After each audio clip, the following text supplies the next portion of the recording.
একালে গলার তামান থেকে ট্যাং তামান সব কিছু নাই, মাংস নাই, পুরা গন্ধকে মায়ের উঠে বলছে। আমি তো ঢাকা ছিলাম, বাসায় আসছিলাম না। আমি আইয়া শুনছি গোসল করে আইয়া বাদ বসাইছে, শীতের দোষের মতন একটু আগুন ফাইতে লইছে নাকি জানি না। এখন আগুনে দরিয়া উঠছে, দরিয়া উঠতে আমার পুতের নাই কিছু, জামা কাপড় খালি বেঁচে কইছে যে আগুনে সব শরীরে।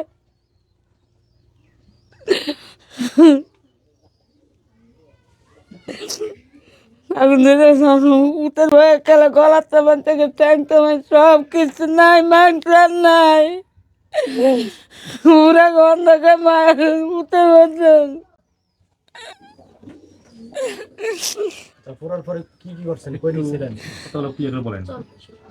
সর্বস্ব নিচে, সর্বস্ব রাখে না, এরপর ঢাকা নিচে আমার বেইনেরা বেইরা ঢাকা নিচে, ঢাকা নিয়ে যা পারছে তা করে যখন পয়সার করছে লেগে কেউই ভারি না। হ্যাঁ, আরও গরিব, আমিও তো গরিবই।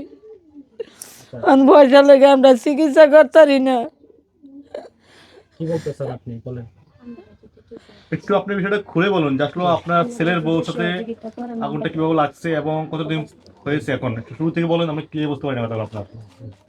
মানে আপনি ঢাকা ছিলেন, যে আগুন পয়তে গিয়ে আগুন লাগছে গায়ে, আগুন লাগছে, তারপরে কোথায় নিয়েছিলেন?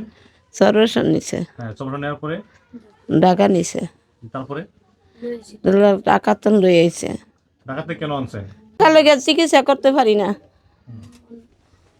অন্ত চিকিৎসা চালাইতে পারি না। হাত বসাইছে, আগুন পাইতে গিয়েছে, চাদর আগুন লাগিয়া আমার শরীরে, ছেলের বউ সব শরীরে আগুন ধরিয়ে গেছে। তারপরে ফিরিয়ে গেছে, তারপর সর্বস্ব নিচে, সর্বস্ব রাখে নাই, ঢাকা নিচে, ঢাকা 10 দিন রাখছে। চিকিৎসা লেগে আমরা পারতে আসি না, আমরা লই আইছি। আপনারা যে সাহায্য পারেন আমাকে দয়া করে আমাকে একটু সাহায্য করেন।